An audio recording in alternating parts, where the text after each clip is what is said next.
Thank you, Sarah. Hi, I'm Yolanda Caraway, and I'm a member of the board of directors of MILY's List. And I'm joined here today with my good friend, Congresswoman Karen Bass from California. How are you, Karen?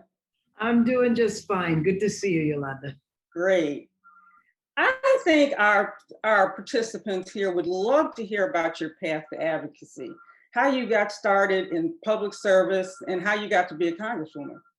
Well, absolutely. I was fortunate, I say, to grow up in a time period when activism was all around me. In a way, it was kind of like a time period like this. But growing up in the 60s and the 70s, post civil rights movement, everything was happening around the world, is really how I grew up. So I started as an activist in middle school, and I worked on a lot of community related issues, never thought about running for office.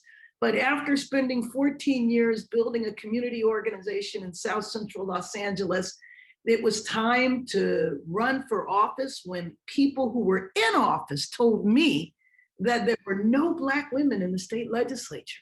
And that was that way because the Black women had turned out. Several of them had gone to Congress. And so that was the real push to me to run for office. Wow.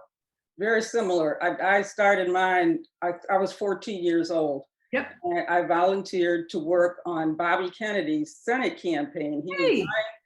I lived in New York State and he was running for the Senate.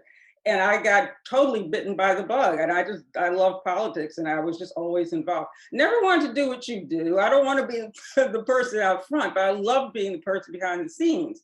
And that's really important. It's a very important job. Well, Yolanda, I have to tell you something. We have Bobby Kennedy in common. Oh, wow. The political campaign I worked on was his campaign for president. Oh, well, I was going to do that. I also never thought I'd be the front person either. But what has characterized my journey is when I am called for a higher reason, I respond. It's never been my personal ambition. I totally understand. So will you share your thoughts on the progress we've made as Black women, particularly in the last couple of years, on becoming the institutional backbone of the Democratic Party and on the power of representation and visibility in this moment? Well, I think it's interesting because we didn't just arrive. I mean, especially folks like you have been deeply involved in the party on a national level for a very long time. Just like we were the backbone of the civil rights movement, the Black Power movement, we've always been there working away. It's just that lately we have gotten recognition. And I think, frankly, we've gotten recognition because we've demanded it. Yes. And I also think that we reached a point of critical mass where it wasn't just a few of us, there were a lot of us.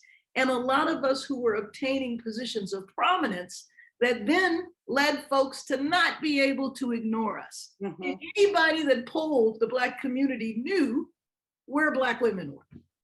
Yeah, that's so true. Back in the early 80s, when I first got started in national politics, the face of power was very different than it is now. It's pretty much all white men, sprinkling of Black men, and very, very few women. We've seen that change over the last 4 decades, not just with more people of color, but more women, period. Women have been using their voices to speak up for their families, their communities, critical issues of the day, such as responsible policing and fair and racial justice policies for all of our citizens. Can you talk to us a little bit about what you've been doing? You've been very busy in Congress working on George Floyd Act. And can you tell us how that was for you and where it is now and what's going to happen and what we can do to help? Well, this is also an issue that has grown in awareness with people. I think when the world witnessed George Floyd being tortured to death, that brought an awareness of an issue that has been in our community with African Americans since, frankly, the day we arrived on these shores. So this is something that has gone on for generations. And frankly, I remember when the video was released of the Rodney King beating, which was 30 years ago this year, by the way, I thought the problem was going to be solved because no one can deny what we had known for generations, but we were never believed. It was never acknowledged. And I think that women in general can relate to this because what we go through as women with sexism also wasn't acknowledged. But now we're talking about death and murder and great bodily injury that was never acknowledged or admitted before. And so that groundswell of activity led to the momentum that we needed to introduce and pass the George Floyd Justice in Policing Act. And so now we're working on it. We're going to get it on President Biden's desk. It's over in the Senate right now, and bipartisan discussions are ongoing. So I am very hopeful that we will get it across the finish line. So what can we do as citizens to help get this bill on the president's table? Well, citizens can always be involved. There are 50 senators that should be called. There's the Republican senators. Actually, there's a few Democrats you can call as well. But we need the Senate to pass the George Floyd Justice in Policing Act. And so phone calls to senators, emails to senators, if you know people who are connected to members of the Senate, all of that would be extremely helpful. And then be active on social media, raise this issue. We need to have it lifted up. And so any level of activity like that, that is momentum that means a lot to members, because we pay attention to those phone calls, emails, letters, all of that would be very helpful. Well, I have to ask you one question before we, I have a couple more questions, but one, just because I've talked to so many people about it. Were you in the Capitol on January 6th? Yes, I was. Can you tell us a little bit how, I'm horrified every time I see the pictures, but can you tell us a little bit about that experience, how it was for you? Well, yes. And the interesting thing was a lot of family and friends were like, why are you going to go back for January 6th? It's really, I don't know what's going to happen there. And I said, you know what? I'm not worried at all, because I'm going to be in one of the safest places in the country. I am worried about what's going to happen outside in the streets, because we all knew there was going to be a protest, but I'm not worried about being in the Capitol. Little did I know, I would have never imagined in a million years that they would have breached the Capitol, and that they would have done it in the horrific manner in which they did. So I was in the gallery listening to the debate, and I had gone to my office. If I had left 10 minutes later, I would have literally bumped into them in the hallway. So I was in my office. When I got in my office, the TVs are always on because we're always listening to the news. And the Capitol had been breached, and people were walking down the hall, and I was just horrified. So I did an Instagram post because I was so mad.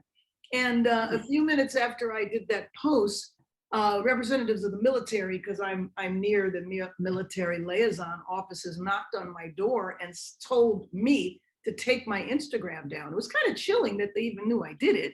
But what I didn't realize, of course, at that moment was that they were literally hunting for members of Congress. Wow. So it's still today, I just am still horrified. Yeah, I'm sure. It happened, and am even more horrified at how it's being depicted, such as the hearing that happened the other day, where members of Congress, one member even went so far as to say there really wasn't anything bad that happened. If you would have thought it was a group of tourists, right, beating police officers with Blue Lives Matter poles. I don't even know what to say about that. Not much.